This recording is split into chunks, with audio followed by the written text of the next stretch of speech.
சாமியாரும் சீடனும். அந்தச் சாமியார் ஆங்காங்கே பிச்சை எடுத்து சேர்த்த பணத்தையெல்லாம் சிறு பையில் போட்டு அதைத் தன் போர்வைக்குள் மறைத்து வைத்திருந்தார்.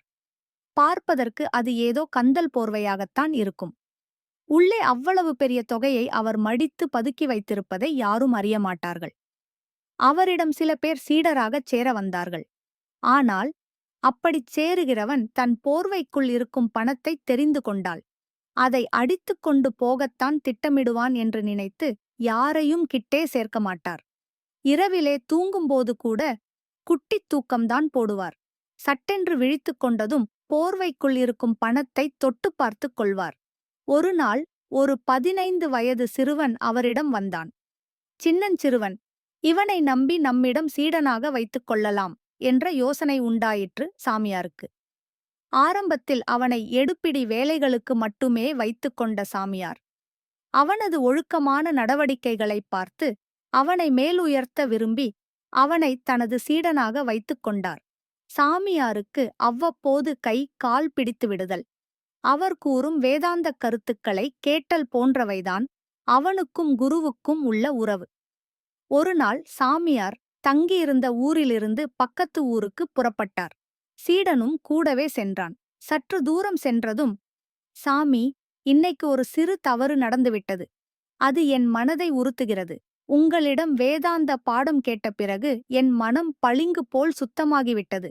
ஆசாபாசம் இல்லை, எதிலும் பற்று இல்லை. ஆசைகளைத் துறந்து தூய மனதுடன் வாழ்கிறேன் என்றான் சீடன். என்ன விஷயம், தெளிவாகச் சொல் என்றார் சாமியார். சாமி, இன்று காலையில் உங்களுக்கு பிச்சை வாங்கி வர ஒரு வீட்டுக்குப் போயிருந்தேன். அந்த வீட்டில் இருந்த தூசு ஒன்று எப்படியே என் மீது ஒட்டிக்கொண்டு வந்துவிட்டது. பிரத்தியார் வீட்டுப் பொருள் நமக்கு எதற்கு? அதை திரும்பக் கொண்டு போய் கொடுக்காவிட்டால் உண்ட வீட்டுக்கு இரண்டகம் செய்த பாவம் என்னை சேருமே என்று கூறி வருந்தினான். சாமியார் அப்படியே மனம் நெகிழ்ந்து விட்டார். இவனல்லவோ சீடன், இனி இவனை நம்பலாம் என்று முடிவு செய்தார். சொன்னபடி சீடன் தூசியை எடுத்துக்கொண்டு ஒரே ஓட்டமாக ஓடிப்போய் குறிப்பிட்ட வீட்டில் தூசியை திரும்பப் போட்டுவிட்டு மின்னல் வேகத்தில் ஓடி வந்தான். சாமியார் மகிழ்ச்சியுடன் அவனுடன் நடந்தார். சாமியாருக்கு வயிற்றில் என்னவோ செய்தது.